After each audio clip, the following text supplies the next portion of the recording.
In 1934, the federal government passed a law that turned everyday objects in poor American homes into contraband overnight. The National Firearms Act did not just target gangsters. It reached into the shacks and tenements of families who owned nothing but a shortened shotgun and the will to survive. But here's the twist. Number 9 was not even considered a weapon until a desperate mother used it, and number 2 was hidden under floorboards in half the farmhouses of the Dust Bowl. During the Great Depression, when banks failed and drifters walked the rails, protection was not a luxury. It was the difference between keeping your family and losing everything. These 25 weapons were not bought in stores. Most were improvised, inherited, or ordered quietly from a catalog. Let us count down what poor American families kept close in the 1930s, starting with number 25. Number 25, the stovewood billet.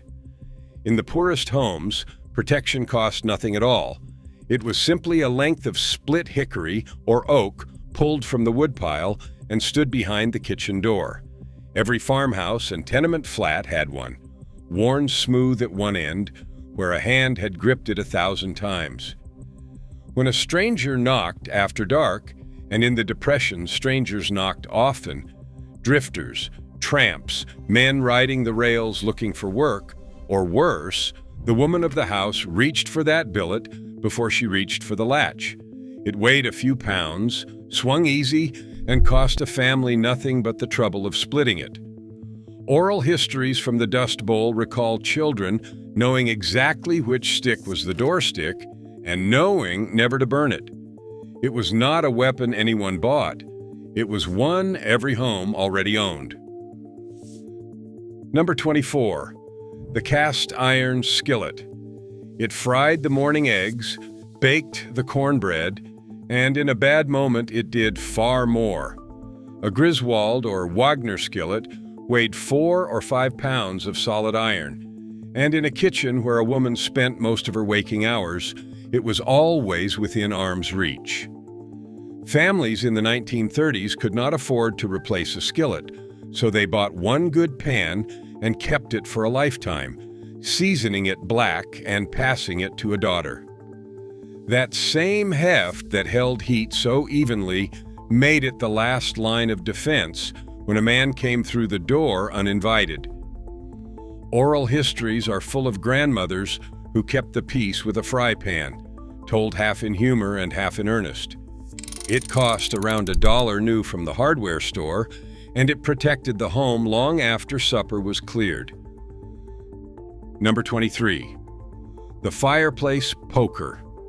Before central heat, every home lived and died by its stove and hearth, and the iron poker that stirred the coals stood ready by the fire from October to April.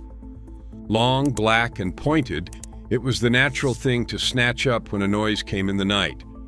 Unlike a gun, it needed no shells and made no sound, and unlike a knife, no one thought twice about seeing it in a mother's hand.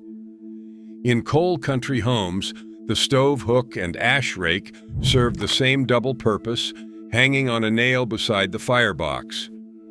Diaries from mining families recall the poker being carried to the door as casually as a candle. It cost pennies at any hardware counter, or nothing if a blacksmith uncle bent one from scrap. Warmth by day, defense by night, it asked only to be kept close to the fire. Number 22, the Barlow pocket knife. Nearly every man and most boys in Depression America carried a folding knife, and the Barlow, sold for a nickel or a dime, was the working man's blade. It cut twine, whittled pegs, cleaned fish, and trimmed harness, but it also rode in the pocket as the one thing a man always had on him when trouble found him on a lonely road. Fathers gave sons a Barlow the way they later gave car keys, a marker of growing up, along with the warning to respect it. On the rails and in the hobo camps, a good knife was survival itself. Oral histories recall boys sleeping with one hand on a closed barlow in a boxcar full of strangers. It was too ordinary to be called a weapon and too useful to ever be without. For a dime, it was the cheapest insurance a poor man could carry. Number 21, the straight razor. Money was too tight for barbershop shaves, so nearly every man kept a straight razor honed on a leather strop hanging by the washstand. Folded, it slipped into a vest pocket. Open, it was one of the most feared edges a desperate man could face. In the crowded cities where flop houses and bread lines pressed strangers together, the razor earned a dark reputation as the quiet defense of those who could afford nothing else. It cost $1 or $2 and lasted decades if the steel was good. Oral histories from tenement neighborhoods speak of the razor as the great equalizer, small enough to hide, sharp enough that no one argued with it. Most who carried one never drew it and only wanted to shave in the morning. But in a decade when the police were far away and help was slow, the strop by the basin held more than a grooming tool. Number 20, the ice pick. In the age of the icebox, before electric refrigerators reached poor homes, the Iceman came weekly, and every kitchen owned an ice pick to chip the block down to size. Slim, needle-sharp, with a wooden handle worn to fit the palm, it hung by the icebox in reach of any cook. It was so common that no one blinked to see one, which is exactly what made it such a ready defense. A woman alone in a ground-floor flat kept it near, and everyone understood why. Oral histories from city neighborhoods recall mothers who slept with the ice pick in the nightstand through the worst years of the Depression. It cost a dime and did its ordinary job of splitting ice for the lemonade and the icebox. That it could do far more was simply understood, spoken of rarely, and forgotten the moment refrigerators made the icebox obsolete. Number 19, the hatchet. Every home that burned wood owned a hatchet for splitting kindling, and it lived by the back step or the stove, its handle smooth from daily use. Light enough for a woman to swing and heavy enough to mean business, the hatchet did the humble work of the household while doubling as the thing carried to investigate a noise in the barn. On homesteads, miles from the nearest neighbor, where a shout would never be heard, the hatchet was reassurance you could hold. Families could not afford a fine felling axe, but a $2 hatchet did the daily chores and stood guard besides. Oral histories from farm country recall it propped by the door through every long winter night. It chopped the morning kindling, and no one had to say aloud what else it was for. It was tool and sentinel in one worn wooden handle. Number 18, the corn knife. Across the farm belt, the long, heavy blade called a corn knife or cane knife hung in every barn, used to cut stalks, clear brush, and top cane at harvest. Nearly 2 feet of steel with a simple wooden grip, it was the closest thing a dirt-poor farmer owned to a sword. In the fields, it was a tool. By the farmhouse door in the dark of the Depression, it was something more. Drifters cutting across back 40 acres knew the sight of a farmer with a corn knife meant they had best keep moving. It cost under $1 at the feed store and lasted a generation with a file and a whetstone. Oral histories from sharecropping families recall the corn knife doing double duty at harvest and after dark. Cheap, fearsome, and always hanging where a hand could find it, it guarded the same land it helped to work. Number 17, the pitchfork. The image is almost a cliché now, the farmer with a pitchfork, but in the 1930s it was simple truth. The hayfork stood in every barn, its long handle and sharp tines built for pitching hay and mucking stalls, and its reach made it a formidable thing to hold between your family and a stranger.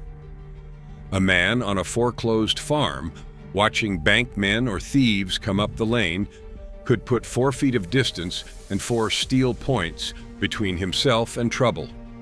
During the farm strikes and foreclosure standoffs of the Depression, neighbors gathered with pitchforks to face down deputies, and the photographs of those crowds became lasting symbols of rural anger.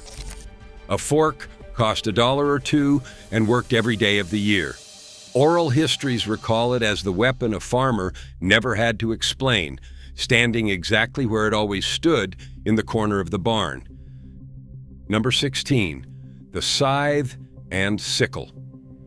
Before every farmer owned a tractor, grain and grass were cut by hand with the scythe's long curved blade and the sickle's smaller hook. Kept razor sharp with a whetstone carried in a hip pocket, these tools were the backbone of the harvest and, in a pinch, a serious deterrent. The sickle, especially, small enough to hold in one hand, found its way indoors and behind doors in isolated homes. Their curved edges were designed to cut cleanly through tough stalks, and no one who faced one doubted what it could do. A scythe cost a few dollars and lasted decades of harvests. Oral histories from wheat country recall the sickle hung inside the door of a lone farm wife whose husband worked distant fields. Tools of the harvest by day, they were the quiet guardians of families who lived too far out for anyone to hear them call. Number 15, the meat cleaver. In a decade when families butchered their own hogs and bought cheap cuts to break down at home, the meat cleaver was standard kitchen equipment, a heavy rectangle of steel that split bone with a single stroke. It hung on the kitchen wall or lived in a drawer, and like the skillet, it put real weight in a cook's hand at a moment's notice. Butcher shops and home kitchens alike relied on it, and its plain presence in the kitchen drew no notice. Oral histories recall women who kept the cleaver close during the years when tramps came to the door daily asking for food, most harmless, a few not. It cost $1 or so and outlasted its owner. Meant for the Sunday hog and the stewing hen, it was understood to serve a grimmer purpose if the day ever came, hanging quietly on its nail through good times and bad. Number 14, the slingshot. It sounds like a child's toy, and for boys it was, but the slingshot cut from a forked branch with strips of old inner tube was a real tool in poor homes. Boys hunted rabbits, squirrels, and birds with it to put meat on the table. And a practiced hand could bring down small game at surprising range. That same skill made the slingshot a genuine defense against stray dogs, thieving varmints, and unwelcome trespassers on the property line. It cost nothing but a rubber tube and a good fork of dogwood, and every farm boy carried one in his back pocket. Oral histories from Depression childhoods recall slingshots feeding families as much as any trap or gun in the leanest years. Cheap, silent, and endlessly reloaded with a pocket full of stones, it was the first weapon most poor American children ever owned, and often the one that helped keep them fed. Number 13, the blackjack. In city neighborhoods where carrying a gun was risky and expensive, the blackjack, a small leather-wrapped weight on a springy handle, was the quiet defense of night watchmen, streetcar men, and ordinary folk walking home in the dark. Store-bought ones cost little, but the poorest simply improvised their own version with whatever gave a sock some heft. Small enough to hide in a coat pocket, it was favored precisely because it drew no attention until it was needed. Oral histories from working-class wards recall fathers who carried one on the long walk home from a night shift through hard streets. It made no noise and needed no ammunition, and a man could keep it on him without anyone the wiser. In a decade of desperate men and empty pockets, plenty of city dwellers trusted the weight in their coat more than any promise of protection from the beat cop blocks away. Number 12. Brass knuckles. Cheap, brutal, and easy to hide in a fist, brass knuckles were a fixture of the Depression's rougher corners, sold under the counter for pocket change or cast at home from melted scrap. Slipped over the fingers, they turned a punch into something far more dangerous, and men who rode the rails or worked the docks often kept a pair against the constant threat of robbery in the camps and rail yards. They fit in a vest pocket and never ran out of ammunition. Many states moved to outlaw them during these years, which only cemented their place among the forbidden tools of the poor. Oral histories from hobo jungles recall knuckles changing hands for a few cents or a hot meal. They protected men who owned nothing worth stealing except their lives, carried by those with no money for a gun and no faith that the law would ever come to help them. Number 11. The bullwhip. On ranches and farms, the whip drove cattle and mules, but in skilled hands it was also a weapon that could strike from well beyond arm's reach. A crack of the whip alone, that sharp rifle-like report, was often enough to send a stray dog or a trespasser running without a soul being touched.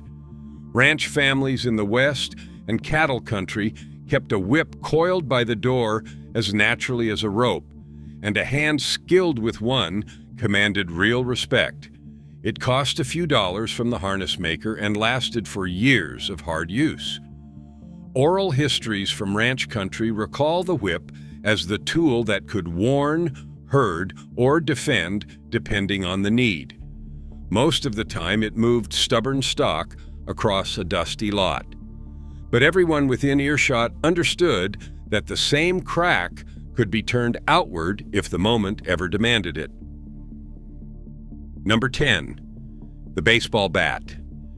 Baseball was the national obsession in the 1930s, and nearly every household with a boy owned a bat, a solid length of turned ash or hickory that cost under $1 at the 5 and dime. Leaned in a closet or behind a door, it needed no explanation, a boy's ball bat, until the night it became the thing a father grabbed on the stairs. Its reach, weight, and the simple fact that no one could call it a weapon made it the ideal home defense for a family that wanted no trouble with the law. The same went for a spare axe handle, sold cheap and kept for the same unspoken reason. Oral histories are full of the bat behind the bedroom door, remembered fondly as both a source of summer joy and a comfort in the dark. It played ball on Sunday and stood guard the rest of the week, asking nothing and explaining nothing. Number 9. The kettle of scalding water. This one was never bought as a weapon and never called one until the moment a woman with no other choice reached for it. In homes where the stove burned all day, a kettle or pot of water sat near boiling for washing, cooking, and tea, and more than one mother alone with her children used exactly what was on the stove to drive an intruder back through the door he came in. It was the defense of the truly defenseless, the woman with no gun, no knife in reach, and no man in the house. Oral histories from the hardest years recall these moments spoken of quietly, a last resort that asked nothing but nerve. There was no cost, no permit, and nothing to hide, only a pot that had simmered on the stove since morning. It was proof that in a desperate decade, a poor family's kitchen was itself a kind of armory. Number 8. The single-shot .22 rifle. Often called the boy's rifle or the squirrel gun, the humble .22 was the most common firearm in poor American homes, ordered from the Sears or Montgomery Ward catalog for $4 or $5 and delivered straight to the door. It put rabbits and squirrels in the stew pot and taught every farm child to shoot. But it was also the family's everyday defense against varmints two-legged and four. Cartridges cost pennies a box, cheap enough that even the poorest could keep a handful in a drawer. Oral histories from Depression childhoods are thick with the .22, the first gun a boy was trusted with and the last thing a family would sell. It hung on pegs above the door in a million farmhouses. Modest in power, but always loaded and always near, the little rifle fed families and guarded them through the leanest decade the country had ever known. Number 7. The pump-action shotgun. For families who could afford a step up, the pump shotgun, the Winchester Model 1897 chief among them, was the gold standard of home defense. The unmistakable sound of a shell racked into the chamber was a warning in itself, and many an intruder is said to have turned and run at that sound alone. A used pump gun cost perhaps $15 or $20, a real sum in the Depression, so it was often the single most valuable object a poor family owned, cared for like an heirloom. Loaded with buckshot for defense or birdshot for the pot, it did everything one gun could do. Oral histories recall it kept behind the bedroom door or under the bed, brought out only for game or trouble. It hunted the ducks and pheasants that stretched the winter larder and stood ready as the most respected protector in the house. Number 6. The mail-order revolver. Before the war, a working family could open a catalog, choose a pistol, and have it mailed to the house for a few dollars, no questions asked.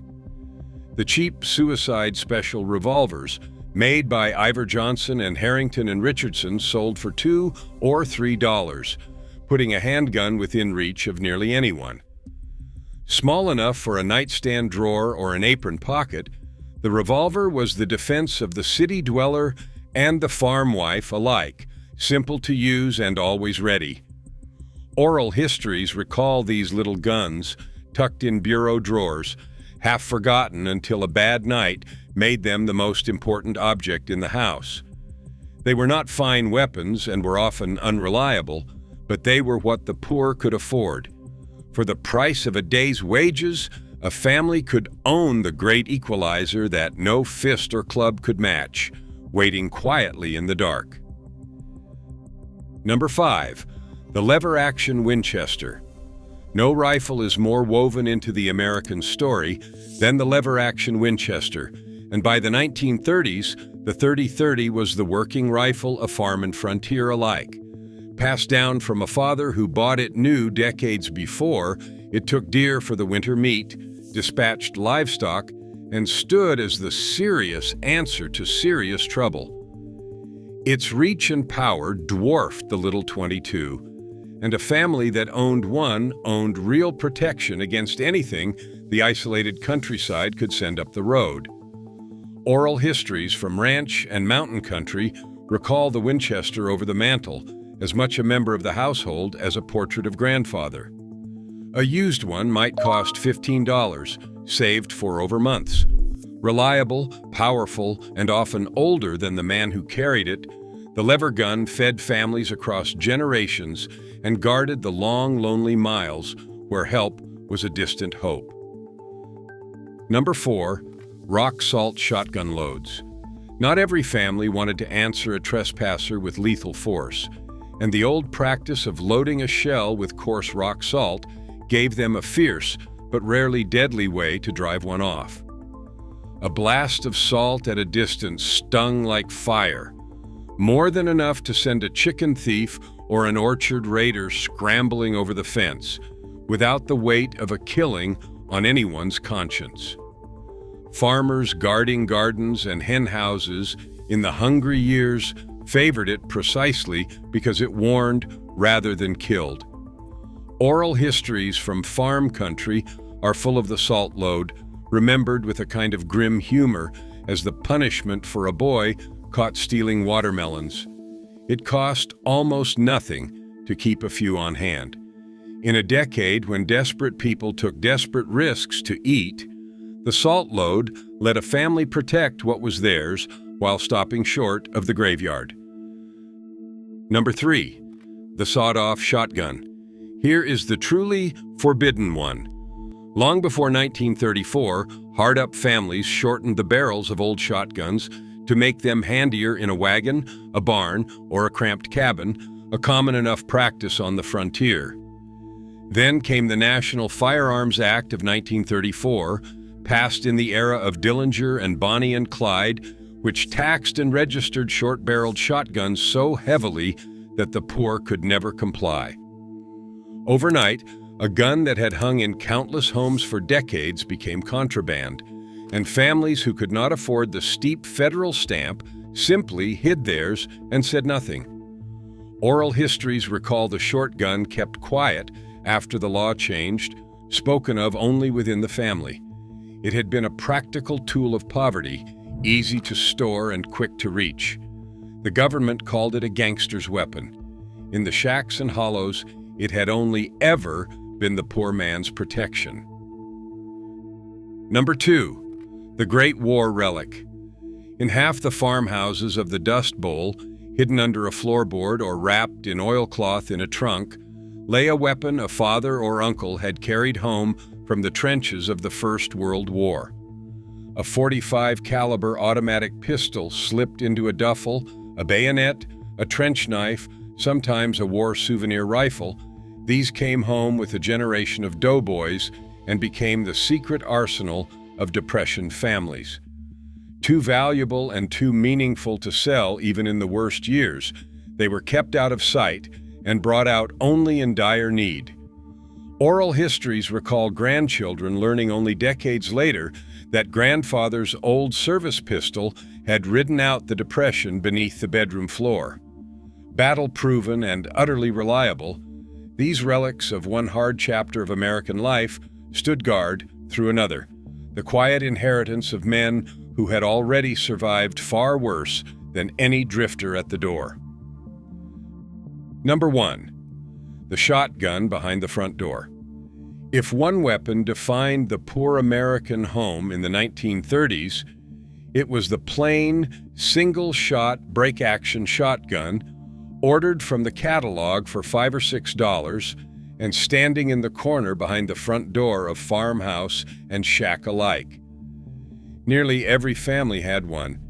It hunted the rabbits, ducks, and squirrels that filled the winter pot, and it stood as the first and last word in home defense, so ordinary that no one thought of it as remarkable, and so trusted that no one felt the need to say what it was for. Oral histories from every corner of Depression America returned to the same image: the shotgun in the corner by the door, or the two hooks above it, always in the same place, sometimes loaded, sometimes not, but always there. It was cheap enough for the poorest to own and simple enough for a child to understand. More than any other tool on this list, it was the quiet promise a family made to itself that whatever the hard decades sent up the road, the door would not open easy. It fed them through the lean years and guarded them through the long nights, and when the father passed, it went to a son, still standing in the corner where it had always stood. 25 tools, most of them never bought as weapons at all, just the ordinary objects of a hard decade pressed into the work of keeping a family safe. That was the real story of protection in the 1930s. Not fancy guns, but a skillet, a poker, a length of firewood by the door, and the nerve to use them. If your own family passed one of these down, tell me about it in the comments. And if you made it this far, you already know which corner of the house it stood in.